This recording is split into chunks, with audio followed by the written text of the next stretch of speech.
This is the Daily Pulse from Speak My Word Ministries. I'm Travis Zimmerman. I'm going to share a tremendous story about one of my children, one of my sons, just a precious son. He has the same initials as me, TZ. This is for you, Trey, and what a great son he is. We love him. By way of verse and how this compares, Jesus is talking, Jesus is teaching, and he is such a wonderful teacher. It's just wonderful to read his word. I encourage you, if you haven't been in God's word today, to get into the gospel. In Matthew chapter 5 is a particularly good one.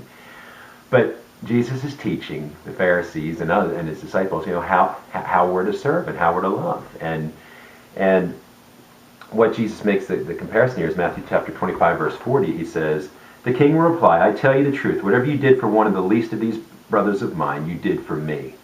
So Jesus saying, "You didn't feed me." So, well, we didn't know you were there. And he said, "Well, no, what you've done for one of the least of these brothers of mine, you've done for me." What a powerful message that is. I mean, by serving others, we serve Jesus Christ. My son Trey and I, we love food. We are big food eaters. So what Trey's been doing is, one of the ways Trey shows his love to me is he brings me food. And you know what they say, that's a quick way to a man's heart and also to a daddy's heart.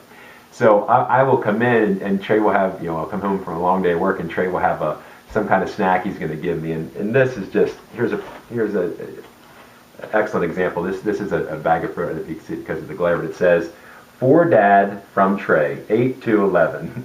And he had fruit in there for me. Again, it's not shut because of the glare, but he had fruit in there for me.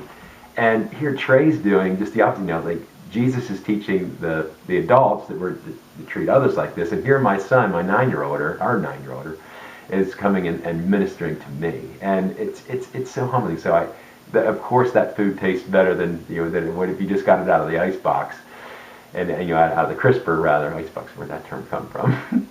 But eating that fruit was really good, and I give him a hug and say, "Trey, thank you." The other day I came home and he had something less nutritious for me. He had a triple Oreo sandwich that he made up himself, and just that, the point of it is it's one of the ways we can love our children. It's one of the ways we can show Jesus' love by sharing Christ's love with others. It's given us, we're to give it away and serve others in Jesus' name. Thank you, Trey. Love you. In Jesus' name, Lord, love you. Amen.